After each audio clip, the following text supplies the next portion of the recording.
registrar la conferencia para después publicarla ya sea en YouTube o en nuestro servidor de acá de la Facultad de Artes Ujú. con la intención de que se masifique. Y pues ya está, Ok. le dejo la palabra al doctor Juan Carlos Moreno Romo, que el día de hoy nos va a hacer el favor de moderar, de presentar y de dialogar contigo. Yo estaré atento, Ujú. pero también haciendo otras cosas. Gracias. Vale, Adelante. muchas gracias. Pues muchas gracias, Juan, y gracias, Jorge.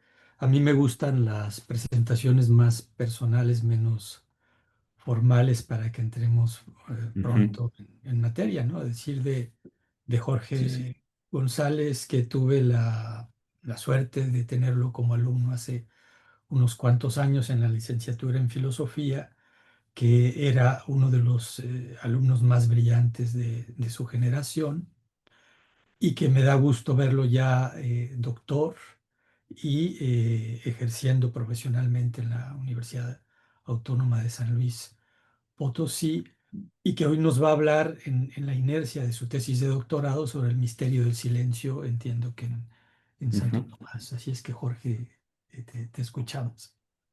Vale, muchas gracias. Y bueno, para no tomar más tiempo, porque igual creo que ahí avisé que en una hora yo tendría que retirarme por la nueva posición que tengo acá en la licenciatura siendo coordinador, pues doy paso a la lectura y espero que pueda quedar algún tiempo de conversación, ¿no? De esta amistad también, ¿no? Que al menos me aprecio de tener con Juan Carlos y agradecerle todo lo que ha dicho sobre mi persona. Y entonces, bueno, empiezo con la lectura de mi texto. Una disculpa también por la cámara para quienes van entrando, es una cuestión técnica. Y bueno, sin más, entro a la lectura. Esta conferencia propone una lectura del pensamiento de Santo Tomás de Aquino desde una clave, considero, poco explorada, la del silencio como categoría filosófica. Parto de la hipótesis de que el silencio es tradición tomista una simple ausencia de palabra, sino el fundamento mismo de toda posibilidad de decir. A través de un diálogo entre una fenomenología del silencio centrada en el verbus mentis, el signo y la analogía, examino cómo el pensamiento humano se origina en un silencio interior que antecede y sostiene la palabra. Desde esta perspectiva, el lenguaje no agota el ser, sino que lo revela parcialmente. Su verdad está en reconocer el misterio que lo excede.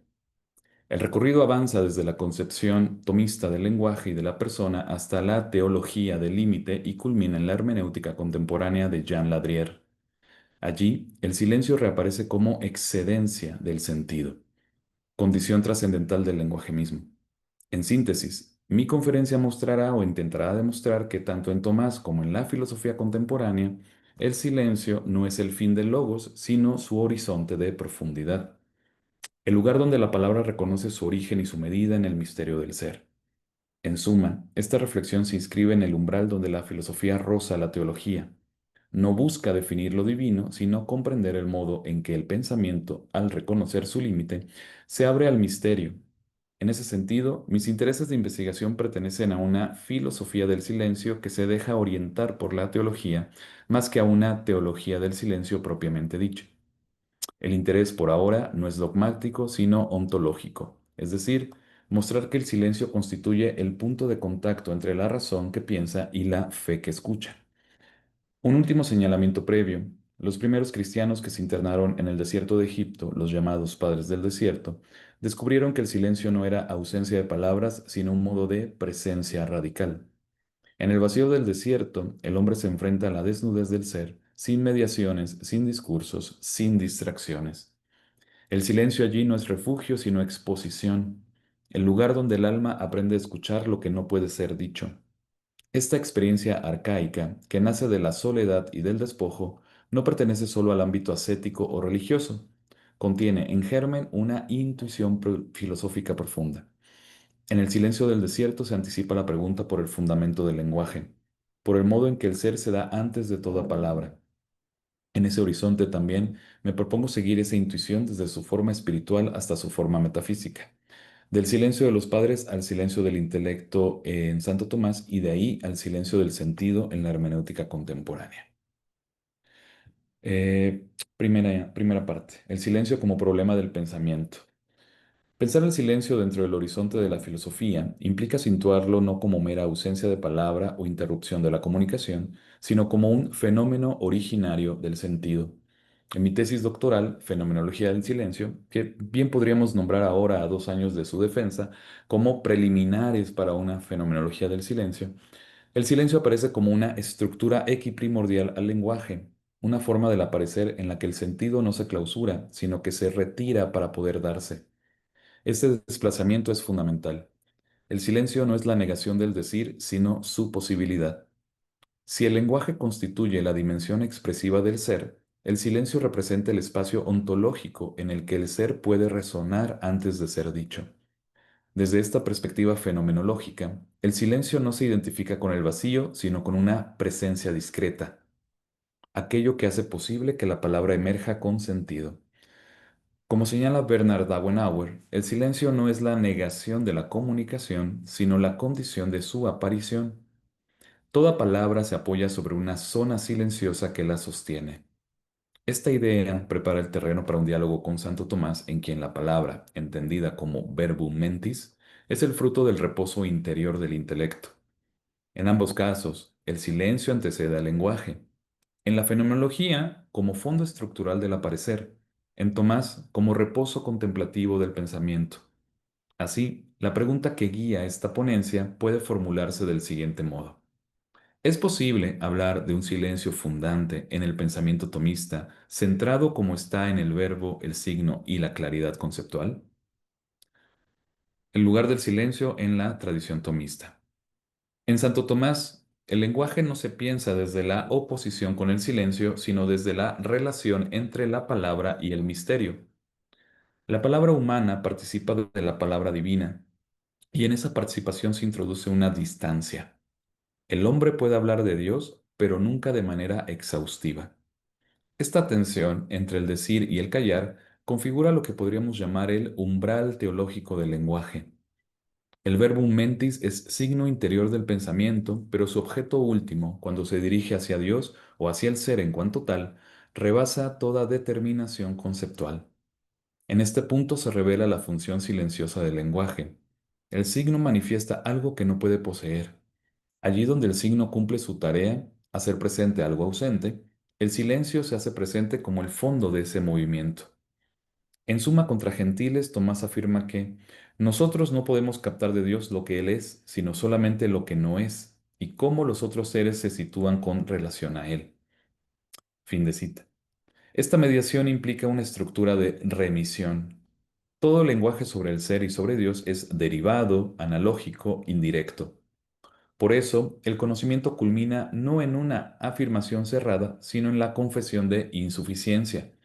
Ese reconocimiento del límite, eh, perdón, no es fracaso de la razón, sino su más alta forma de lucidez. El punto donde el pensamiento reconoce su propio silencio. El silencio como problema del pensamiento. Pensar el silencio en Santo Tomás significa situar la razón ante su propio límite. La inteligencia humana para el Aquinate conoce en acto solo lo que abstrae de lo sensible. Su acceso a la esencia divina o al ser en su plenitud es siempre mediado. En consecuencia, el pensamiento humano nunca coincide plenamente con su objeto, y el lenguaje no puede expresar del todo aquello que comprende de manera limitada. En este hiato entre el conocimiento y su expresión, nace el silencio como fenómeno de límite. No es un vacío cognoscitivo, sino un reconocimiento ontológico. El ser, la persona y Dios no pueden ser poseídos por la palabra, solo indicados, insinuados, reverenciados. En este punto, la fenomenología del silencio encuentra en Tomás un interlocutor privilegiado. El silencio aparece como la actitud del intelecto que se aquieta ante la plenitud del ser. Considero que mi tesis ha demostrado que el silencio no se opone al discurso, sino que lo acompaña como su condición estructural. Aplicado a Santo Tomás, esto significa que la claridad del intelecto presupone el recogimiento y que toda palabra verdadera se apoya en un silencio previo, el silencio del alma que se dispone a conocer. Este silencio no es psicológico, sino ontológico. Corresponde a la apertura del ser al acto de inteligir. Desde el punto de vista fenomenológico, el silencio manifiesta la reversibilidad del aparecer. Cuando algo se muestra, algo se retira. En Tomás, ese mismo movimiento se traduce en términos de analogía. La palabra humana dice algo verdadero del ser o de Dios, pero lo dice según su modo, no según el modo del objeto. Esta desproporción entre lo dicho y lo real constituye el espacio del misterio. El silencio, por tanto, no es sólo el término del lenguaje, sino su fondo estructural. En mi tesis esto lo he nombrado silencio de lo por decir, es decir, la palabra está siempre rodeada por un excedente de sentido que no puede ser pronunciado. En Tomás, considero, ese excedente ocupa el lugar del mysterium, lo que puede ser conocido en parte, pero no expresado plenamente. De este modo, el problema del silencio en Santo Tomás podría reformularse así. ¿Cómo se expresa lo que excede toda expresión? La respuesta que yo encuentro, hasta donde he podido indagar, es doble, mediante la analogía, que dice sin decir del todo, y mediante la contemplación, que calla sin negar el conocimiento. Eh, para Santo Tomás, el lenguaje no es una creación arbitraria ni una simple convención humana. Tiene su raíz en la estructura misma del conocimiento. Todo conocimiento es mediación y toda mediación, en cuanto hace presente algo ausente, es signo. De ahí su célebre definición: signum est quod facit aliquid in cognitionem venire. El signo es aquello que hace que algo llegue al conocimiento. Esta definición marca una diferencia decisiva con las teorías lingüísticas modernas. En Tomás, el signo no es una entidad cerrada entre significante y significado, sino un acto dinámico, la apertura del intelecto a la realidad mediante un símbolo que la hace presente sin agotarla. El signo manifiesta, pero también oculta, ilumina, pero deja en sombra el exceso de lo que representa. Por eso puede decirse que el signo es ya una forma de silencio, en tanto revela solo lo suficiente para mantener el misterio del ser. En mi tesis, mi tesis permitió, hasta donde logro yo ver, reinterpretar esta estructura desde la fenomenología. El signo no solo representa un objeto, sino que configura un horizonte de aparición, y en ese horizonte algo siempre se sustrae. Así, en la experiencia lingüística se da una dialéctica de mostrar y callar. Este callar no es ausencia, sino la zona de reserva que hace posible el sentido. En Tomás, ese mismo movimiento aparece cuando distingue entre los signos naturales, que comunican por su propia forma, y los signos convencionales, que dependen de la intención del hablante. Ambos, sin embargo, participan de una verdad común. Ninguno agota lo que significa. Y por eso el lenguaje humano está estructuralmente abierto a lo indecible. El pensamiento mismo para Santo Tomás es un signo, el verbum mentis. Este término de profunda resonancia teológica designa la palabra interior que brota del intelecto cuando comprende. Es un acto silencioso, invisible, pero real. Podríamos decir que es una especie, con comillas, de decir interior que constituye el núcleo del lenguaje humano. En la Suma, Tomás describe el verbum mentis como procedente del intelecto, según que el inteligible está en el que entiende, como lo concebido en el que concibe. Es decir, la palabra interior no es una mera representación mental, sino la presencia inmanente del sentido en el alma. El verbum mentis es la expresión silenciosa del acto de comprender. Desde mi tesis, este punto puede leerse fenomenológicamente. El verbum mentis pertenece a la dimensión de lo que he llamado silencio interior. No es aún lenguaje exteriorizado, sino silencio articulado, el umbral donde el pensamiento empieza a tomar forma de palabra. El silencio no precede al lenguaje como algo pasivo, sino que lo engendra activamente desde la interioridad. Esta idea tiene implicaciones ontológicas. Si el pensamiento humano reproduce de modo análogo la generación del verbum dei, entonces todo acto de comprender es una participación en el acto divino de decir. El lenguaje se convierte así en signo de una comunicación originaria, y el silencio interior del intelecto refleja el silencio trinitario en el que el Verbo eterno es engendrado. Por eso, el silencio no es falta de palabra, sino su condición teológica. En el alma humana, el verbum mentis nace del silencio. En Dios, El verbo eterno es el silencio perfecto del Padre que se expresa en el Hijo. Una vez formado el verbum mentis, el hombre puede exteriorizarlo mediante palabras orales o escritas, pero aquí se produce una ruptura, la imposición del nombre, impositio nomini. Ya no depende del orden natural del ser, sino de la convención. Santo Tomás reconoce que los nombres se establecen por institución humana y por tanto pertenecen al orden del signo artificial. Esa distancia entre el pensamiento interior y el lenguaje exterior inaugura la posibilidad de la ambigüedad y la indeterminación. La palabra humana no conserva la transparencia del verbum mentis, necesita mediaciones sociales, históricas, retóricas. Sin embargo, esta imperfección no es un defecto, sino una apertura. Apertura al poder, al perder transparencia, el lenguaje gana profundidad simbólica. Desde la fenomenología, este paso puede interpretarse como la aparición del silencio en el interior del lenguaje. El lenguaje exterior no solo dice, también sugiere, alude, calla. Todo discurso humano, al ser histórico y limitado, lleva inscrita una reserva silenciosa que remite a su origen en el intelecto. Así, el silencio no está fuera del lenguaje, sino en su espesor semántico. De este modo, el lenguaje humano participa simultáneamente del orden del ser, porque nombra lo real, y del orden del silencio, porque nunca lo dice del todo. La culminación de la teoría tomista del lenguaje se encuentra en la doctrina de la analogía, que impide tanto la univocidad como la equivocidad. El lenguaje puede decir algo verdadero de Dios, pero no según el mismo modo en que dice de las criaturas. La analogía es entonces una forma racional del silencio. Permite hablar sin pretender encerrar lo dicho.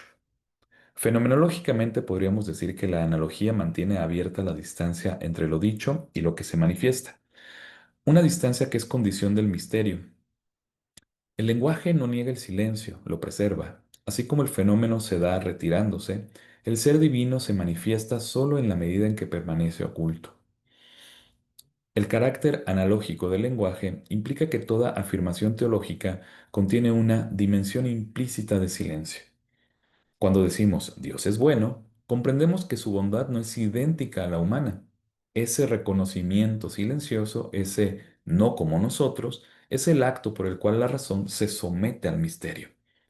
En este sentido, la analogía puede leerse como una gramática del silencio, una estructura lingüística que admite su propia insuficiencia y convierte la palabra en adoración.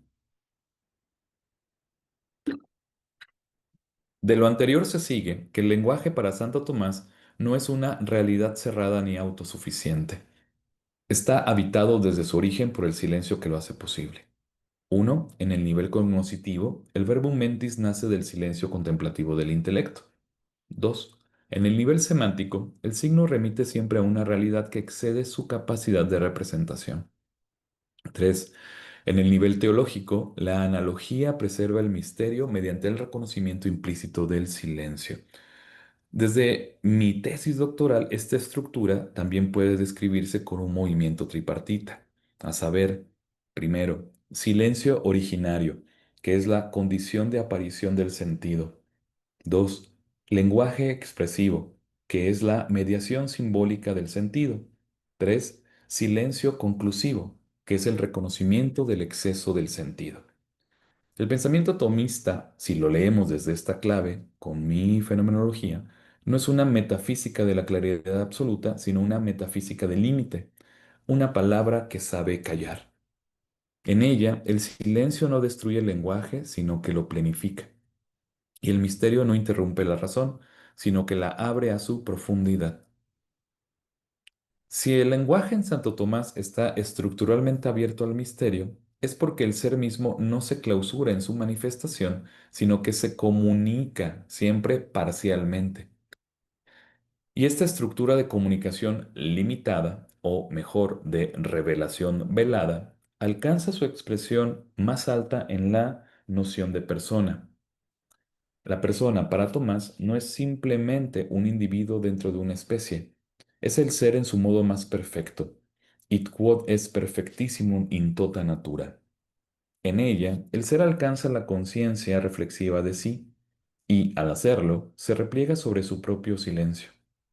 La persona es, en ese sentido, el lugar donde el ser se vuelve interioridad, donde la existencia adquiere la forma de la conciencia y, por tanto, el lugar donde el silencio adquiere profundidad ontológica.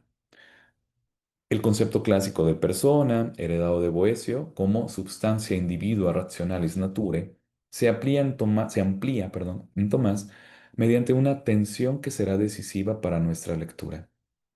La persona es a la vez incomunicable y comunicable. Incomunicable en su ser, comunicable en su obrar. Esta doble condición articula el modo humano de existir y, en cierto sentido, reitera la estructura del lenguaje.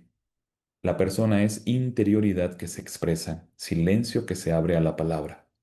La incomunicabilidad no designa un aislamiento metafísico, sino la afirmación de la singularidad ontológica. Cada persona es un acto de ser irrepetible, un modo de participación en el actus essendi que no se deja sustituir. Por eso, lo incomunicable no es lo que niega la relación, sino lo que la hace auténtica. La relación solo es posible entre lo que posee una consistencia interior propia. En este punto se puede percibir la afinidad profunda entre la antropología tomista y la fenomenología del silencio. En esta última, el silencio aparece como la manifestación más radical de la subjetividad, el momento en que la conciencia se recoge sobre sí misma no para negarse, sino para afirmar su interioridad como apertura. En ese silencio profundo, que no hay que confundir con mutismo, sino con atención radical, la persona se experimenta a sí misma como un centro que no puede ser agotado por ningún discurso. La fenomenología del silencio permite así traducir la incomunicabilidad tomista al lenguaje de la experiencia. El ser personal se revela como un exceso que no puede ser reducido al decir. El silencio entonces no es lo que separa a las personas, sino lo que posibilita su verdadera comunicación. Porque solo lo que es silenciosamente sí mismo puede entrar en relación. El ruido del yo, su dispersión en lo accidental, impide la comunión. El silencio interior, en cambio, la hace posible. De ahí que el silencio no sea simple ausencia de palabras, sino acto ontológico de concentración del ser. Cuando el alma se aquieta, cuando cesa la multiplicidad de las representaciones, emerge la presencia pura del yo ante sí mismo, la última solitud que don Scoto describe ya, y que en Tomás se anticipa. En el horizonte de esta tensión entre lo comunicable y lo incomunicable, puede recordarse la definición clásica de Ricardo de San Víctor, retomada por don Scoto, según la cual la persona es, cito, la existencia incomunicable de una naturaleza intelectual. Fin de cita. En la lectura que Edith Stein hace de esta tradición, especialmente en Ser finito y ser eterno y en Los caminos del silencio interior, la incomunicabilidad no designa aislamiento, sino la forma más pura de relación con el misterio divino. Don Scoto había hablado de la persona como última solitudo, esa soledad última en la que cada ser humano se reconoce irrepetible y a la vez abierto a lo absoluto. Stein recoge esta idea para describir el silencio interior como el ámbito donde el alma, al vaciarse de sus contenidos, descubre esa soledad fundante que no es abandono, sino espacio de encuentro con Dios y con el ser o con la interioridad del intelecto. La última solitud o escotista, reinterpretada por Edith Stein, ofrece así una clave espiritual y fenomenológica decisiva. Si el alma se conoce en su profundidad, tifeder cele, no lo hace mediante un discurso sobre sí, sino en un acto silencioso de vaciamiento, la kenosis. En esa soledad radical se revela la estructura de la oración como acto de individuación espiritual. El yo, al callar, se deja configurar por la voluntad divina. Edith Stein escribe que el silencio no es negación del mundo, sino espacio vital donde la conciencia se abre a la gracia. Así, la soledad última del alma y el silencio contemplativo convergen. Ambos son lugares de límite donde el ser se deja oír sin mediaciones. Pero esa soledad no es clausura, sino condición de apertura. La persona, en cuanto ser racional, tiende naturalmente a comunicarse. El obrar humano es comunicación de ser, la palabra prolongación del acto interior del conocimiento. De este modo, la comunicabilidad existencial no contradice la incomunicabilidad ontológica, sino que la presupone. Solo lo que tiene consistencia interior puede darse verdaderamente al otro. En la estructura de esta doble condición se manifiesta de nuevo la tensión entre lenguaje y silencio. La interioridad personal en cuanto incomunicable es silenciosa. Su apertura al otro en cuanto comunicable es palabra. Pero el lenguaje que brota de ese silencio interior no puede ser pura exteriorización. Es un gesto de donación que conserva siempre un resto inefable, una reserva, lo hemos dicho ya, que se mantiene en el fondo del ser. Esa reserva no es defecto, sino profundidad. El silencio de la persona no es lo que falta a la palabra, sino lo que la vuelve auténtica. Podría decirse entonces que el silencio personal cumple en la antropología tomista la misma función que la analogía cumple en su teología. Mantiene abierta la distancia entre lo dicho y lo real, entre lo comunicado y lo que permanece inasible. La persona no se agota en su expresión, así como Dios no se agota en sus nombres. Esta analogía entre la palabra humana y la palabra divina atraviesa toda la concepción tomista del hombre como imagen de Dios. En el orden trinitario, el Hijo procede como verbo del Padre. En el orden humano, el pensamiento procede del intelecto como verbum mentis. De ahí que toda palabra auténtica, humana o divina, suponga un silencio originario, el silencio del que engendra la palabra. El hombre, creado a imagen de Dios, reproduce en su estructura interior esta dinámica. Es a la vez verbo y silencio, expresión y retiro. En él, la comunicación no es un intercambio de contenidos, sino un acto ontológico de participación en el ser. Hablar es, en cierto sentido, prolongar el acto creador. Callar es reconocerse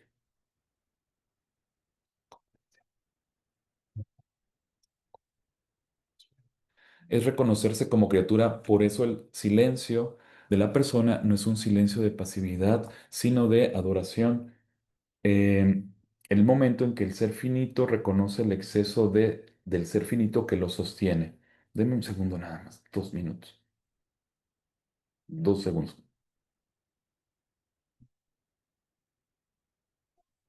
Ya. Desde esta perspectiva, el silencio interior se convierte en el espacio donde la persona se experimenta como misterio. El misterio no es aquí lo que se ignora, sino lo que no puede ser poseído. Cada yo es para sí mismo un misterio en el sentido fuerte del término, una presencia que se da solo parcialmente a la conciencia, que se deja conocer sin entregarse del todo. El silencio es, por tanto, la experiencia fenomenológica de ese misterio, el instante en que la conciencia se percibe como fondo inagotable. En la suma, Tomás afirma que el hombre es imagen de Dios en cuanto capaz de conocer y amar, pero esa capacidad no se realiza plenamente sino en la medida en que el hombre trasciende su propio discurso y se recoge en la contemplación. Conocer y amar a Dios es, en última instancia, callar ante Él, y ese callar no es negación de la inteligencia, sino su cumplimiento. La inteligencia alcanza su verdad cuando reconoce lo que no puede decir. En ese reconocimiento, el silencio deja de ser vacío para convertirse en plenitud. Así, la antropología tomista se revela como una antropología del silencio. El ser personal está determinado por un fondo inefable que ningún lenguaje puede agotar en el orden que pueda agotar, perdón. En el orden del conocimiento, el silencio es el lugar del verbum mentis. En el orden moral, es la condición de la autenticidad. En el orden teológico, es la actitud de la criatura ante el Creador. El silencio interior del alma es el correlato existencial de esta estructura. En ese silencio, que no es mera suspensión del decir, sino concentración del ser, la persona se reencuentra con su origen y su destino. Allí, el lenguaje se recoge en su fuente y se dispone a pronunciar solo lo necesario, aquello que corresponde al orden del bien. Todo exceso de palabra, todo discurso vacío es una forma de desorden ontológico, un olvido del silencio originario.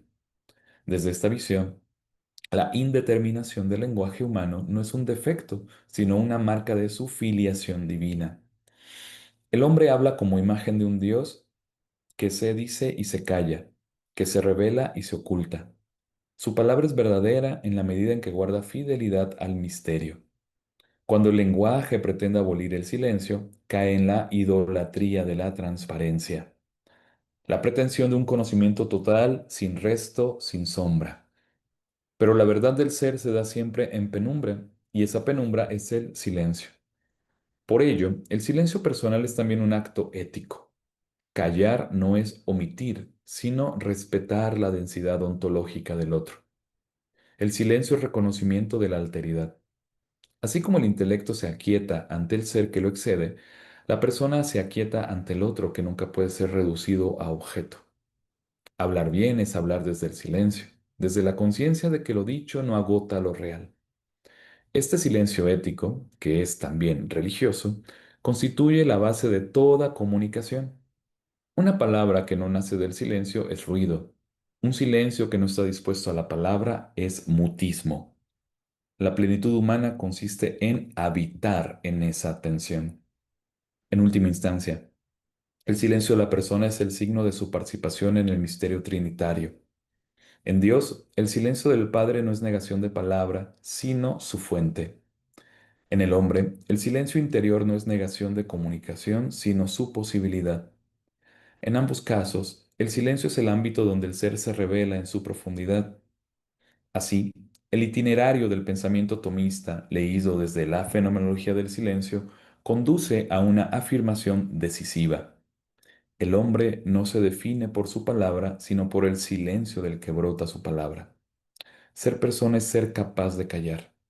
Ese silencio no es vacío, sino el espacio del misterio donde el ser se reconoce a sí mismo y se ofrece al otro. La incomunicabilidad ontológica se transforma entonces en condición de comunicabilidad existencial. El silencio, en la forma más alta del es la forma más alta del lenguaje. Paso ahora a la parte del misterio. El pensamiento tomista alcanza su punto más alto y su frontera en el intento de pensar a Dios desde la razón. La teología natural representa ese esfuerzo extremo del lenguaje filosófico por aproximarse al misterio sin abolirlo. Es el momento en que el intelecto consciente de su límite persevera en su tarea de decir aquello que, por esencia, desborda todo decir. En esa tensión se juega la relación entre el logos y el silencio. El lenguaje busca lo absoluto, pero su impulso mismo lo conduce a reconocer que lo absoluto no puede ser dicho sino de modo analógico y fragmentario. Para Santo Tomás, la razón no es abolida por la fe, sino perfeccionada por ella. Gratia non tollit naturam, sed perficit eam. Esta frase que encontramos en la Suma marca la clave del problema. La razón humana posee su propio ámbito de verdad, pero su verdad alcanza plenitud solo cuando se abre a aquello que la supera. En el plano filosófico, esto significa que el conocimiento racional de Dios es posible, pero siempre imperfecto. El intelecto puede demostrar su existencia, mas no comprender su esencia. La teología natural opera, por tanto, como un discurso que avanza hasta el umbral del misterio, y en ese umbral el lenguaje descubre su vocación última, callar con sentido. Las célebres vías que conocemos de Santo Tomás son el itinerario racional hacia ese límite. En cada una de ellas el lenguaje de la filosofía asciende desde la experiencia sensible hasta una afirmación sobre el ser divino. No se trata de un tránsito deductivo, sino de un movimiento de remoción, una vía negationis implícita en la estructura de cada argumento. La primera vía parte del movimiento para concluir en el acto puro, la segunda de la causalidad para llegar a la causa primera, la tercera de la contingencia al ser necesario y etcétera. Sin embargo, en todas ellas el conocimiento racional no cierra el misterio, sino que lo hace presente. La afirmación de una causa primera no elimina el enigma del ser, sino que lo radicaliza. El pensamiento llega a saber que hay un principio, pero no puede decir qué es ese principio en sí mismo. Así, el lenguaje racional toca su frontera. El ese de Dios, ipsum esse subsistens, no puede ser definido porque en él la esencia y la existencia son idénticas. Cualquier predicación que intente captarlo recae necesariamente en el ámbito de lo creado y por tanto en la limitación. Decir Dios es No significa comprender su ser, sino reconocer que todo ser finito participa del suyo. De esta manera, el discurso sobre Dios se transforma en un acto de humildad ontológica. La razón se reconoce como eco de una palabra anterior y el lenguaje como participación en una luz que no le pertenece. El silencio comienza aquí no como negación del pensamiento, sino como su cumplimiento. La teología natural no culmina en una proposición, sino en una actitud, la del intelecto que se inclina ante aquello que comprende como incomprensible. Las vías de Tomás no concluyen con un nombre, sino con un gesto de reconocimiento. Cuando el Aquinate dice, y a esto llamamos Dios, no define, sino señala. Ese llamamos es un acto lingüístico que roza el silencio. El verbo no pretende poseer, sino venerar. Fenomenológicamente, este momento puede interpretarse como el paso del lenguaje apofántico al lenguaje epifánico. El primero busca predicar, el segundo dejar aparecer. En la teología tomista, el discurso sobre Dios se convierte en un modo de apertura. El lenguaje deja de ser instrumento de dominio para convertirse en espacio de revelación. Lo indecible no es lo que el lenguaje excluye, sino lo que lo habita como su centro luminoso. La distinción entre esencia y existencia, que estructura toda la metafísica tomista, expresa también esta dialéctica del decir y callar. En las criaturas, la esencia no agota la existencia. Lo que algo es no coincide con el hecho de que sea. Esa no coincidencia es el signo ontológico del misterio. En Dios, en cambio, esencia y existencia se identifican. Pero justamente por eso, la razón humana que piensa por distinción no puede conocerlo directamente. Debe pensarlo secundum nostrum modum intelligendi, esto es, mediante conceptos derivados de las criaturas. En esa derivación, el lenguaje se vuelve analógico. Dice lo que puede sabiendo que no dice lo mismo. La analogía constituye, por tanto, la gramática del misterio. Permite hablar sin traicionar el silencio. Decir que Dios es bueno, sabio o justo no implica que esas perfecciones se den en Él como en nosotros, sino que en Él se hallan en grado eminente, sin perfección alguna. Esta estructura preserva la distancia ontológica entre el Creador y la criatura, y al mismo tiempo mantiene viva la comunicación. El lenguaje analógico es un lenguaje del umbral. Dice y no dice, revela y oculta, muestra la imposibilidad de decir sin renunciar al decir. En este punto, la fenomenología del silencio encuentra en la analogía su correlato conceptual. Así como el signo humano contiene una reserva indecible, la palabra sobre Dios encierra un resto inagotable de sentido. Toda analogía es, en el fondo, un silencio articulado, una palabra que señala hacia más allá de sí. El silencio se vuelve, entonces, el horizonte mismo del lenguaje, no su exterior. El lenguaje auténtico, aquel que se abre al ser, lleva en su núcleo la conciencia de su insuficiencia. La teología natural, en ese sentido, no busca eliminar la distancia entre el hombre y Dios, sino habitarla con reverencia. Es una vía media entre la arrogancia del racionalismo y el mutismo del escepticismo. Su saber no consiste en captar la esencia divina, sino en reconocer la estructura del ente creado, en la estructura del ente creado, la huella de una plenitud inagotable.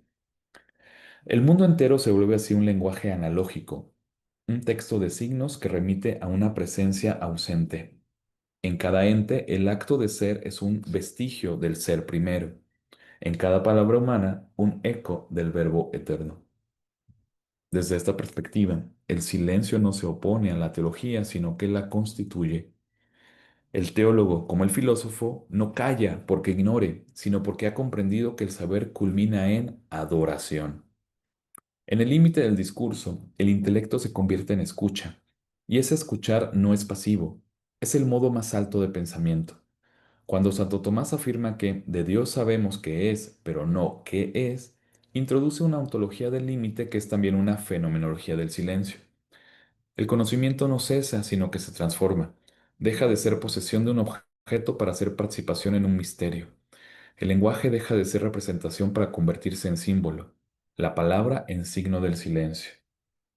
Así, el itinerario de la razón desde el signo hasta la analogía, desde el verbum mentis hasta el ipsum esse subsisten, se revela como un proceso de interiorización progresiva. Cuanto más se acerca el intelecto al ser, más se adentra en el silencio. Y cuanto más calla, más dice, porque su silencio se vuelve transparencia del misterio. En última instancia, el misterio no es lo que interrumpe el lenguaje, sino lo que lo sostiene. Sin misterio, la palabra se volvería mera convención. Sin silencio, el pensamiento se reduciría a solo ruido. La teología natural, en su esfuerzo por decir lo indecible, enseña al lenguaje su propio origen, el silencio creador del que todo decir procede. El ipsum esse subsistens no puede ser pronunciado, pero su huella atraviesa todo discurso. Cada palabra verdadera participa de esa fuente inefable y en esa participación encuentra su verdad. En este sentido, el silencio no es el final del lenguaje, sino su horizonte eterno, el punto hacia el cual tiende toda palabra que busca el ser. El pensamiento de Santo Tomás, leído desde la fenomenología, se revela así como una metafísica del misterio, una metafísica que no pretende clausurar el mundo en conceptos, sino abrirlo a su profundidad simbólica. El silencio no destruye el logos, lo purifica, lo devuelve a su vocación originaria de ser mediador entre lo visible y lo invisible, entre lo finito y lo infinito. Por eso, el misterio no es lo contrario de la claridad, sino su condición. Toda luz verdadera nace de una sombra que la excede. En esa sombra, que no es oscuridad sino profundidad, habita el silencio de Dios. Y es hacia ese silencio, no hacia la pura palabra, que tiende la filosofía cuando alcanza su plenitud. En el punto culminante del pensamiento tomista, cuando el lenguaje filosófico ha llegado al borde de sí mismo, el silencio ya no aparece como carencia de discurso, sino como la forma suprema de conocer. La teología del límite no es en Santo Tomás un gesto de renuncia intelectual, sino la consumación de la razón en su forma más pura, a saber, la contemplación. Allí donde el lenguaje tropieza con lo indecible, el espíritu no se detiene, sino que se transfigura en mirada. El silencio contemplativo es, por tanto, el horizonte en que la teología natural se resuelve en mística y el logos en adoración. El Aquinate sabe que el intelecto humano, siendo finito, solo puede conocer a Dios per effectus, es decir, por sus efectos, nunca por esencia. Pero este reconocimiento no es un fracaso del pensamiento, sino su acto más lúcido. Saber que no se puede saber, esquiren esquiens, constituye una sabiduría más alta, aquella que Dionisio Areopagita describió como la teología mística, la que asciende por la vía de la negación hasta el silencio del uno. Santo Tomás, sin abandonar la precisión escolástica, asume esta intuición dionisiana. El pensamiento alcanza su perfección no cuando define, sino cuando contempla. La contemplación, sin embargo, no es un abandono de la razón, sino su plenitud. Tomás distingue, en Suma contra Gentiles, entre la ciencia que busca causas inferiores y aquella que se eleva hacia la causa suprema. Esta última es la sapiencia, cuyo fin no es demostrar, sino gustar la verdad. La sapiencia no añade información, sino profundidad. Transforma el conocimiento en comunión. En ese tránsito, el lenguaje se vuelve cada vez más simbólico, hasta que finalmente calla. Pero ese callar no equivale a la suspensión del sentido. Al contrario, el silencio es aquí el lenguaje propio de la presencia. Desde una perspectiva fenomenológica, este movimiento puede entenderse como el paso de la intencionalidad a la donación. El intelecto que en su fase discursiva se dirige hacia los entes, se abre en la contemplación al ser mismo como don. El silencio no es una ausencia de objeto, sino una saturación de presencia. En el silencio contemplativo, el sujeto ya no busca comprender, sino dejarse comprender. Es el momento en que la conciencia experimenta la inefabilidad no como límite, sino como plenitud que la excede. Santo Tomás describe este estado con una precisión que solo puede provenir de la experiencia espiritual. En la Suma, define la contemplación como un acto del entendimiento movido por el amor. La contemplación no es, pues, una operación puramente intelectual, sino una forma de unión afectiva con la verdad. Allí donde la razón se purifica de toda curiosidad, el amor la impulsa hacia el silencio. En ese punto, el lenguaje ya no puede sino balbucear, y el silencio se convierte en su expresión más pura. El silencio contemplativo, por tanto, no es negación del logos, sino su transfiguración en logos adorans. Si en la teología natural el intelecto se mueve desde los efectos hacia la causa, en la contemplación se detiene en esa causa como presencia inmediata. El silencio es el signo de que la mediación discursiva ha sido superada. En la visión beatífica, que es el término de este itinerario, el lenguaje no desaparece, sino que se vuelve innecesario. El alma conoce per connaturalitatem, no por abstracción. Pero mientras el hombre permanece en el estado terreno, su silencio es anticipación de esa unión. Un lenguaje que no habla, pero que comprende. El pensamiento moderno ha leído a menudo esta idea como un dualismo entre razón y mística, pero en Tomás no hay ruptura, sino continuidad. La razón conduce al silencio porque el ser mismo es un misterio luminoso, no porque sea irracional. La teología del límite no es la abdicación del pensamiento, sino su consumación en el reconocimiento del misterio. Y ese reconocimiento no destruye la palabra, sino que la depura. Solo el que ha callado puede hablar con verdad. La fenomenología del silencio, tal como la he desarrollado, encuentra aquí su analogado más alto. El silencio de la conciencia, que no es ausencia de pensamiento, sino su densificación, corresponde al silencio teológico del alma ante Dios. Aquí una nota. Decir que el silencio de la conciencia no es ausencia implica entender la interioridad no como un espacio vacío, sino como una concentración del sentido, ¿no? Porque en el silencio la conciencia pues, no se apaga, ¿no? Se contrae, se vuelve más densa, más plena de presencia. Y es así que fenomenológicamente ese silencio equivaldría a una intensificación del darse de lo real, no a una suspensión. ¿Ok? Continúo. Ambos son modos de presencia, uno fenomenológica, el otro ontológico. Bueno, presencia ontológica, presencia fenomenológica. En el primero, el sujeto descubre que el sentido se da más allá de su intencionalidad. En el segundo, que el ser mismo es don. En ambos, el silencio es experiencia de exceso. Por eso, el silencio contemplativo puede definirse como una experiencia del ser que ha renunciado a toda apropiación. Es el punto en que el lenguaje abandona la pretensión del decir el mundo y se abre a la gratuidad del ser. En ese sentido, el silencio es la forma más pura de la humildad intelectual. Reconoce que el pensamiento no es su propio origen. Así, el silencio no clausura el saber, sino que lo abre al misterio que lo sostiene. En el orden tomista, este silencio tiene un doble carácter, metafísico y moral. Metafísico porque revela el modo como el intelecto finito se ordena al infinito. Moral porque ese orden no se impone, sino que se acoge. Callar ante Dios no es un acto de negación, sino de reverencia. La teología del límite es por eso una ética de la palabra. Enseña al hombre a hablar solo desde la conciencia de su finitud. La fenomenología del silencio aporta aquí una comprensión contemporánea de este movimiento. El silencio no es un residuo del lenguaje, sino su condición trascendente. En el acto de callar, la conciencia experimenta el ser no como objeto, sino como donación. Ese silencio, lejos de ser vacío, es un espacio de plenitud, la morada donde el lenguaje se reencuentra con su origen. En esa experiencia el sujeto no se anula, sino que se purifica de toda voluntad, de dominio. El silencio contemplativo es, por tanto, una forma de libertad, la libertad de no poseer. Salto un par de páginas nada más para ir ya hacia la parte final y tener algún tiempo de conversación. Voy a la parte 6 de mi conferencia, que la titulo El silencio como excedencia del sentido, de la analogía tomista a la hermenéutica de la interpretación. Desde el silencio no destruye el logos, sino que lo consume en su verdad última, la comunión. Hablar después del silencio ya no es explicar, sino testimoniar. Desde Santo Tomás hasta Jean Ladrier, el problema del lenguaje teológico atraviesa una mutación decisiva, de la analogía del ser a la interpretación del sentido.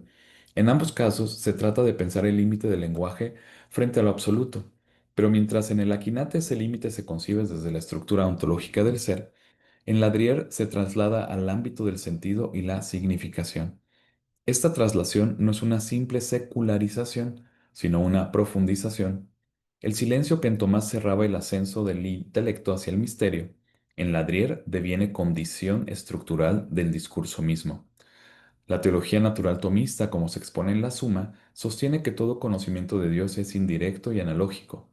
Conocemos lo divino per viam causalitatis negationis en eminentiae, por la causalidad que nos eleva desde los entes hacia su fuente, por la negación que purifica el lenguaje de toda determinación finita, y por la eminencia que afirma en Dios la plenitud de todo ser. Pero en este triple movimiento, el lenguaje se descubre simultáneamente necesario e insuficiente. Con todo, ese reconocimiento del límite no anula el decir, sino que lo abre a su excedencia. En la analogía entis, el lenguaje participa del ser sin poseerlo. Cada predicación analógica es un gesto de tensión hacia un sentido que la palabra misma no agota. Aquí se inscribe la primera forma de lo que, siglos después, Jean Ladrier denominará la articulación del sentido. La teología tomista, en su núcleo más riguroso, no es una metafísica cerrada, sino una hermenéutica ontológica, en la que el ser se dice en múltiples modos sin perder la unidad de su referencia. Hablar de Dios es, en ese contexto, participar en el decir mismo del ser, pero reconociendo que dicho decir se sostiene en un silencio originario, el silencio del ipsum esse, que trasciende toda predicación. Jean Ladrier, en su texto La articulación del sentido, en el capítulo 6, que titula La teología y el lenguaje de la interpretación, retoma este problema bajo la luz del siglo XX. Su punto de partida es la crisis del racionalismo. Y cito, ha comenzado un inmenso trabajo de deconstrucción que en ciertos casos conduce al silencio. Fin de cita. Este silencio no es ya el de la mística medieval, sino el resultado del agotamiento de la razón formal. Pero, dice Ladrier, en ese agotamiento se oculta una nueva posibilidad. El pensamiento descubre que el lenguaje no es un instrumento externo, sino el lugar mismo en el que el sentido acontece. De ahí que, cito, no haya primero un pensamiento y después un lenguaje. Fin de cita. El logos, en tanto acto de significación, es inseparable de su manifestación lingüística, y en esa inseparabilidad el silencio aparece no como su contrario, sino como su fondo. La fenomenología del siglo XX de Husserl a Heidegger había ya mostrado que el sentido no precede al lenguaje, sino que se constituye en él. Ladrier radicaliza esta intuición y dice que toda palabra humana es interpretación y la interpretación misma es un modo de silencio. El sentido no se posee, se articula, y en esa articulación se revela su carácter excedente. Si el lenguaje teológico tradicional buscaba decir lo indecible a través de la analogía, el pensamiento contemporáneo asume que lo indecible es precisamente lo que hace posible el decir. El pensamiento se ha vuelto sobre sí mismo, escribe Ladrier, cito, hasta el punto de disolver toda forma de verdad y, probablemente, toda coherencia de pensamiento. Fin de cita. Pero esta disolución no es nihilismo, sino apertura, el retorno a la experiencia originaria de la significación. En ese contexto, la teología, según Ladrier, ya no puede concebirse como un discurso sobre lo divino, sino como una práctica de interpretación del misterio. Cito, el lenguaje teológico dice, bueno, ahí fue no describe un objeto. Repito, el lenguaje teológico no describe un objeto, sino que interpreta un acontecimiento. Fin de cita. Este acontecimiento es el de la revelación, entendida no como transmisión de verdades, sino como una irrupción del sentido en el lenguaje. Así, el logos teológico no se apoya en un sistema de proposiciones, sino en la experiencia del exceso. El lenguaje dice más de lo que puede controlar, y en esa sobreabundancia se manifiesta el misterio. El silencio entonces no es el final del discurso, sino su trasfondo constitutivo, la marca de una trascendencia que sostiene la palabra sin dejarse poseer por ella. Desde este punto de vista, el pensamiento de Ladrier prolonga la estructura analógica tomista, pero trasladada del orden ontológico al orden semántico. Donde Tomás hablaba del ese como acto puro que funda toda participación, Ladrier habla del sentido como campo de apertura en el que toda palabra participa sin agotar su fuente. Ambos convergen en una misma intuición, la imposibilidad de un lenguaje autosuficiente. La diferencia es que Ladrier asume la historicidad del lenguaje y su carácter interpretativo. El sentido no es una esencia estable, sino una red de remisiones que se rehace en cada acto de reinterpretación. Voy concluyendo. En esta perspectiva, el silencio es la forma contemporánea del mysterium fidei, no un contenido teológico, sino una experiencia semántica. El reconocimiento del que el sentido se da en el acto de su ocultamiento. Como el ipsum es en Tomás, el sentido en Ladrier es a la vez presencia y ausencia, manifestación y retiro. La teología, entonces, no busca restablecer un lenguaje puro, sino mantener abierta la tensión entre decir y callar, entre la palabra que significa y el silencio que la sostiene. De este modo, el itinerario que hemos recorrido desde Santo Tomás hasta Ladrier, me he saltado un par de párrafos, perdón, puede leerse como una historia del desplazamiento del límite ontológico del ser al límite semántico del sentido. Pero ese desplazamiento no rompe la continuidad, sino que la reinterpreta. El silencio que en Tomás protegía el misterio divino es el mismo que en Ladrier preserva la apertura del sentido. En ambos, el pensamiento se reconoce excedido por su objeto, en uno por la trascendencia del ese, en el otro por la trascendencia del logos. El misterio, entonces, no se disuelve en la racionalidad ni se refugia en la inefabilidad, sino que permanece como el movimiento mismo del pensamiento, que se sabe siempre en camino hacia lo que no puede poseer. En este punto, y ya son los últimos dos párrafos, el discurso filosófico y el teológico convergen. El silencio ya no es un más allá del lenguaje, sino el ritmo interno de su apertura, el intervalo donde el sentido se da como don. Si el lenguaje es interpretación, el silencio es su horizonte de posibilidad. En esa copertenencia se consuma lo que podríamos llamar una ontología hermenéutica del silencio, con muchas comillas, claro está. El reconocimiento de que todo decir está sostenido por un no decir que no lo niega, sino que lo funda. Tal es quizá el sentido último del tránsito de la analogía entis a la articulación del sentido, que el lenguaje en su verdad más profunda no dice sino porque calla. Por último, quizá todo el pensamiento, el itinerario que hemos recorrido, pueda entenderse como un regreso a aquel desierto originario. También aquí el pensamiento se despoja, abandona la seguridad de sus conceptos y se adentra en el silencio donde el sentido se da sin ser poseído. Los padres del desierto buscaban el silencio para oír la voz de Dios. El filósofo lo busca para dejar hablar al ser. En ambos casos, el desierto representa la misma experiencia. El límite del lenguaje, el punto donde la palabra se reconoce sostenida por aquello que no puede decir. Por eso, el silencio no es el final del pensamiento, sino su cumplimiento. En el desierto del intelecto, como en el desierto de los padres, el hombre se descubre habitado por un misterio que no necesita palabras para ser verdadero. Muchas gracias.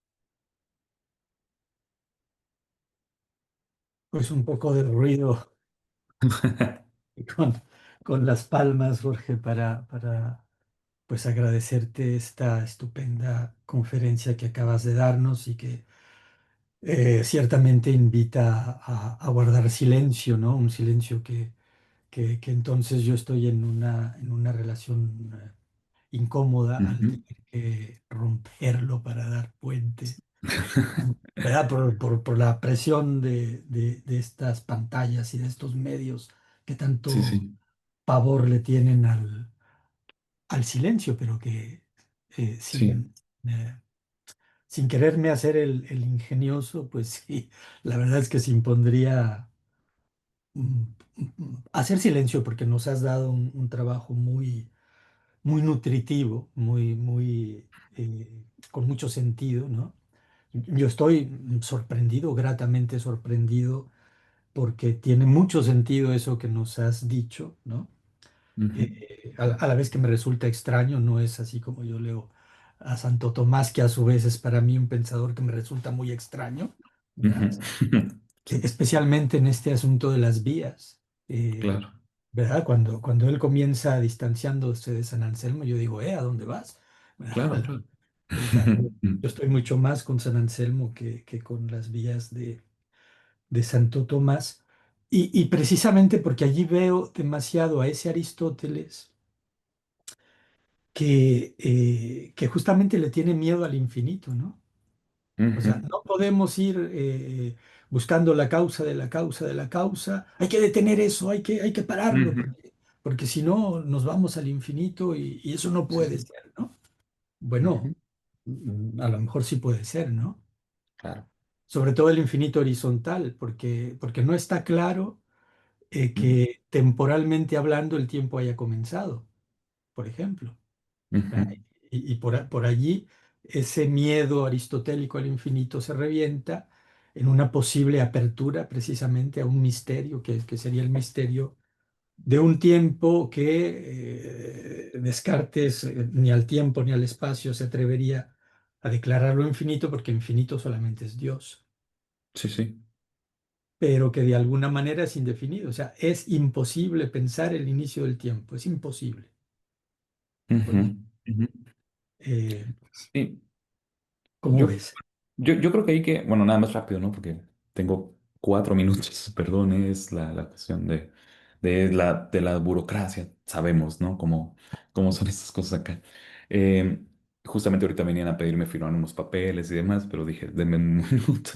Yo creo que Aristóteles rehuye el infinito porque lo concibe como lo que carece de forma, ¿no? De límite y por tanto de inteligibilidad, ¿no? Sabemos que para él lo infinito no puede ser objeto de ciencia, porque lo que no está determinado, pues no puede ser pensado, ¿no? Para Tomás, justamente un poco la idea, claro, si lo notaron en la conferencia, traté de hacerlo con mucho énfasis, ¿no? Yo estoy tratando de hacer con esta investigación que me costó muchísimo, ¿no? La cuestión de la fenomenología del silencio tratar de, primero, salvar a la misma razón de el riesgo, ¿no? De este mal de la humanidad que llama Rosen, que es el escepticismo, ¿no? Es decir, como que justamente no vayamos hacia allá, pero que tampoco optemos por la opción edulcorada del subjetivismo a ultranza, ¿no? En esa parte. Y es ahí donde yo creo que en Santo Tomás, pues claro, él no teme al infinito, pues lo reconoce como un propio, como un atributo propio de Dios también, ¿no? Es la infinidad misma de Dios, que no podría yo afirmar en ese momento que sería la esencia de Dios, pero sí es algo que reconozco, ¿no? Ahí de manera latente. Y en ese reconocimiento yo creo que el miedo aristotélico se transforma en admiración metafísica, ¿no? Por un lado. Y en Tomás el infinito también creo que no destruye la razón, la eleva, y por eso el pensamiento, que siga el pensamiento, no es vacío, sino plenitud, que yo lo dije en otras, ¿no? Como cumplimiento, ¿no? También. De hecho, tenía, ya al final, digo, dejé de leer una cuartilla y media que yo mismo le llamé como errores salvados, ¿no? Es decir, de las posibles objeciones, ¿no? Un poco a lo Descartes, ¿no? De que podría ser sujeto lo que estoy diciendo, porque yo entiendo que no es una forma, si quieren, canónica, ¿no? De ver algunas ideas de Santo Tomás, pero justo creo que de fondo ahí hay algunas ideas, ¿no? Yo recuerdo como muchas veces tú en clase nos mencioné como sugerir, ¿no? Vías de acceso, lecturas, ¿no? No propiamente desarrollar de forma profunda. Ahí yo doy muchas sugerencias con Ricardo de San Víctor, con la misma noción de insuficiencia, que es la famosa Pleccio de Gertrudis de Helfta y de todas las místicas medievales, ¿no? Que es muy propio del misticismo femenino del siglo XII, siglo XIII, que son cosas que también trabajo, ¿no? Pero que las doy por supuesto y que aquí nada más sugiero, ¿no? Para quien tenga interés, también vaya, ¿no? Viendo por dónde estoy yo trazando la reflexión y desde dónde provengo. Y por último, también poner esta parte de Didestein que dialoga directamente con Santo Tomás, ¿no? En ese librito muy chiquito de Caminos del Silencio Interior, donde justamente le solicitan a Didestein, ¿no? Que dé algunas pautas para que esto que parece no tener nada que ver con nuestra realidad cotidiana, con nuestra vida concreta, con nuestras penurias del día a día, le piden a Edith Stein, pues háblanos, ¿no? De ese silencio que tú tienes dentro de tu proceso de conversión. Y entonces ella escribe unas cuantas líneas para, recuerdo, ¿no? Que el contexto en el cual dicta esta conferencia, que luego se convierte en el librito de Caminos del Silencio Interior, es para amas de casa de la época, mujeres que están dentro de la academia en ese momento, para justamente cómo habilitar esta, digamos, este espacio de contemplación para que se dé el cumplimiento del silencio como una estructura de la palabra en la vida cotidiana. Es un librito muy chiquito, no es muy interesante, por ahí también lo recomiendo leer, pero justamente son como las trazas que están ahí detrás. ¿Mm? No sé cómo ves o cómo lo ven los demás también. Muy Por interesante. un par de ¿Que minutos tenemos más. todavía 10 minutos más o cómo Puedo estamos? tener 5 minutos más, sí, eso sí. Bueno, pues no sé si alguien quiere hacer una pregunta. No, comentar. Eh, el tiempo hay que aprovecharlo cuando queda poco. Hay una pregunta obvia después de escuchar tu conferencia, que sería la de cómo te apropias tú desde esta lectura tan profunda, tan rica del silencio en Santo Tomás, precisamente de su silencio biográfico, ¿verdad? Esta anécdota de que al final tiene una Ujú. experiencia mística y se niega ya a seguir escribiendo. Sí, sí, ya cuando dice todo es paja, ¿no? Estas cosas Eso es, que ¿no? conocemos, ¿no? Pues sí, es que justamente ahí está, no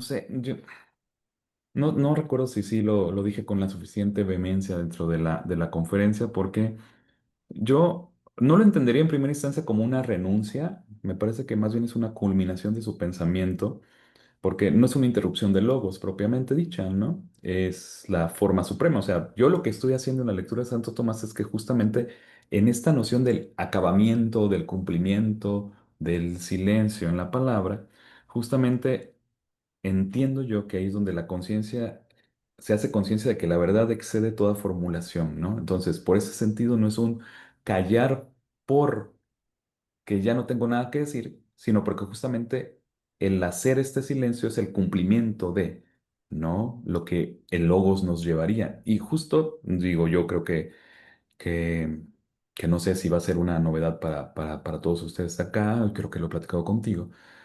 Justamente en ese momento yo, bueno, cuando digo ese momento es el momento, ¿no? De empezar a hacer en la licenciatura algunas indagaciones sobre el silencio.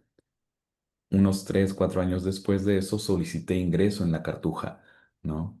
Entonces, me parecería que por ese lado no era que yo estuviera haciendo una renuncia a la vida en la comunidad, en la sociedad, sino que entendía de alguna manera que quizá ahí había un camino que estaba dándose el cumplimiento de la razón como un silencio estructural del sentido, lo veía yo en ese momento, desde mi propia decisión, claro está, ¿no? No estoy diciendo que en este caso le haya tocado a Santo Tomás de esa forma, pero siento yo que no es una anécdota mística sin más, sino una experiencia epistemológica en Tomás, ¿no?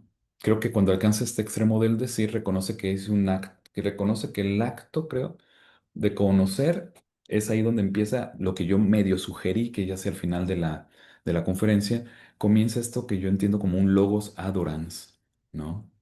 Que es justamente donde ya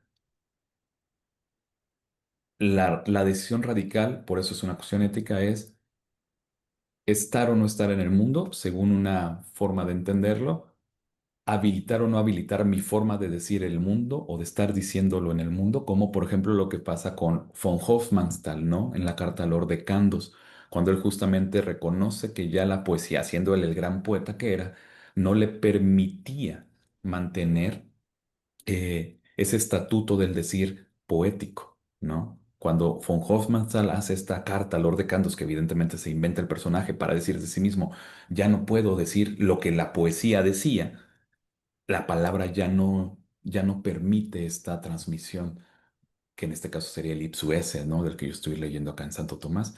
Y creo que por ese lado, nada más para responder, y bueno, esperando no haberle dado demasiada vuelta a a la pregunta, creo que no es una cuestión meramente anecdótica, siento que sí es una cuestión epistemológica. Claro, habrá que indagar más, ¿no? Y meterse más en fondo en en la revisión. Esto fue una conferencia que yo, como bien lo dices tú, estoy utilizando muchas de las cosas que he revisado en mi tesis doctoral para empezar a hacer un camino de investigación, ¿no? Como para poder hacer una línea de investigación propia respecto de de la relación de la razón con el lenguaje, por ejemplo, ¿no? Esa es una de las ideas que tengo, evidentemente. No sé si respondí o de repente o no, o de repente quedó ahí como más oscuro el asunto. No, no, estupendo. Estupendo, pero hay quien nos da te da las gracias en el chat. No sé si Muchas alguien gracias, querría Rolando. aprovechar para hacer una pregunta, un comentario.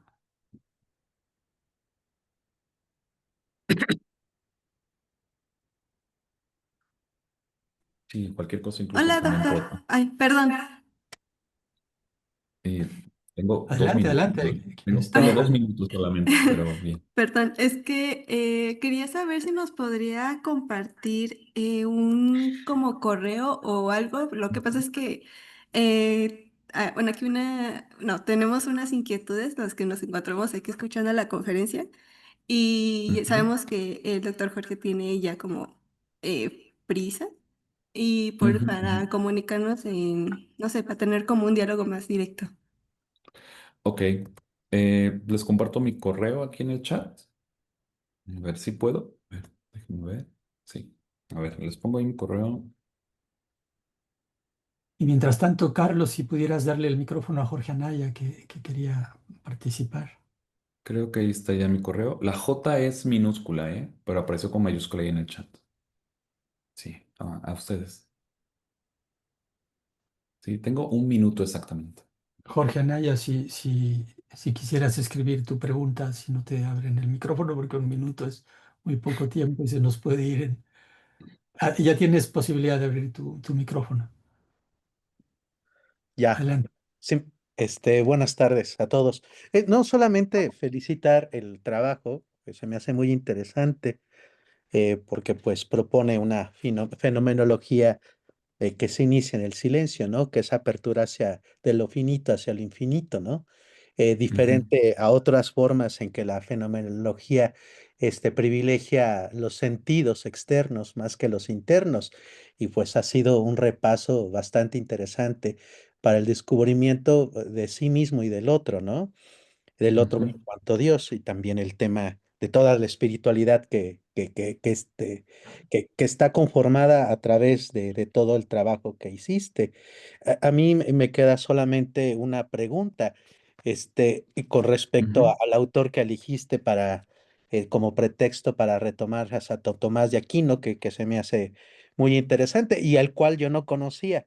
No sé si ujú. pudieras, compartirme solamente un poquito más sobre este otro autor de referencia que mencionaste, hace unos momentos, Ah, Adrier. o sea, ¿quieres que te hable del Ladrier o que doy el como... Sí, que ubiques esta relación que encontraste entre el Adrier y Santo Tomás de Aquino, solamente. Ah, ok, o sea, que explique esa relación. Sí, sí, sí. Ah, ok. Va, espérame. Es que justo estaba como... No entendía si querías que te dijera como los textos del autor o quién era el autor. Eh, Nada más en dónde encontraste tú esta relación, solamente eso. Eso fue lo que me llamó la atención. Gracias. bueno, justamente a lo mejor lo dije muy rápido o no lo enuncié bien. En términos del lugar donde lo encontré, hay un texto de Ladrier que se llama La articulación del sentido, así tal cual se llama el textito, lo tengo igual si lo quieren, se los puedo compartir. Y justamente la intención del texto es la primera parte, que son como una serie de ensayos, eh, hacer un análisis del lenguaje de la ciencia y cómo justamente encuentra el límite, ¿no? El mismo discurso científico, pero no deja de ser un lenguaje, evidentemente y la segunda parte, que es donde termina él de revisar estos límites del lenguaje humano utilizado en la ciencia, utilizado en el arte, utilizado, etcétera, ¿no? En todas nuestras actividades, inaugura en la segunda parte la siguiente serie de ensayos, que es el lenguaje de la fe, que es el que utiliza la teología, y analiza primero la teología desde el fondo de am, como de esta intencionalidad lingüística, para luego llevarlo hacia la parte fenomenológica, evidentemente y hay una idea que a mí me llamó mucho la atención cuando leí esa segunda parte de Ladrier, que, claro, esto es algo que nada más lo tengo como intuición y que fue ahí donde dije, bueno, por aquí puedo más o menos urdirle, ¿no? Que menciona que el siglo XX justamente tiene mm, como una distancia respecto de la reflexión porque quiere resolver todo en la lingüisticidad, ¿no? Y entonces que en ese momento la reflexión quedaría cancelada para la razón moderna, de acuerdo con Ladrier, o aparentemente se vive como si estuviera cancelada. Dicho de otra forma, es si nosotros, diría Ladrier, nos queremos poner así como muy puntillosos en la parte, no nada más de la terminología, sino de que, es que eso exactamente no es lo que dice X autor, nos estamos yendo con una intención de seguir buscando errores y verdades, que no quiere decir que no lo tengamos que hacer, sino que justamente eso lleva tiempo, lleva una paciencia y que dentro del ámbito de la espiritualidad se refiere al silencio como espacio donde podríamos recuperar el gusto por la reflexión, que si no se resuelve en una cuestión lingüística o meramente del lenguaje, ya no somos capaces de entrar en ella.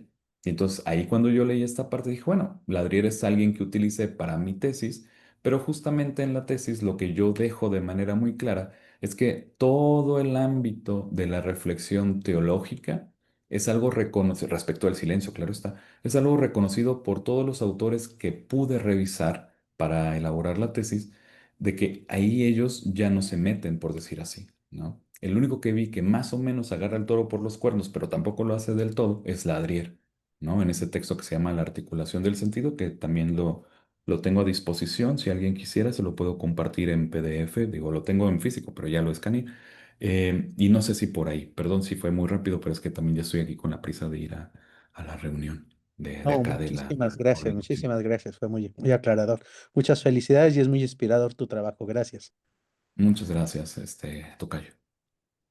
Pues igual, Jorge, sabiendo que te tienes que ir, pues darte las gracias por tu conferencia y por el texto que nos vas a dar, estoy seguro, ¿no? Y que Ah, ok. habrá que leer con mucha calma y del que Ujú. habremos de sacar mucho provecho de este texto y del resto de tu investigación. Habrá que estar muy atentos a esa línea de investigación tan interesante que estás abriendo. Muchas gracias, Juan Carlos. Y nuevamente gracias por tantos años de amistad y por seguirme considerando para estos eventos. No, igualmente, te mando un abrazo fuerte, fuerte y pues adelante al ruido de las reuniones. Ya, exacto, ya, a la burocracia por acá. Igualmente un saludo a Juan. Tiene mucho que no lo veo. Un abrazo también por allá. Y bueno, muchas gracias a todos por la Gracias a paciencia, todos por por estar aquí. acompañarnos. Vale, que esté muy bien. Hasta luego. Hasta luego.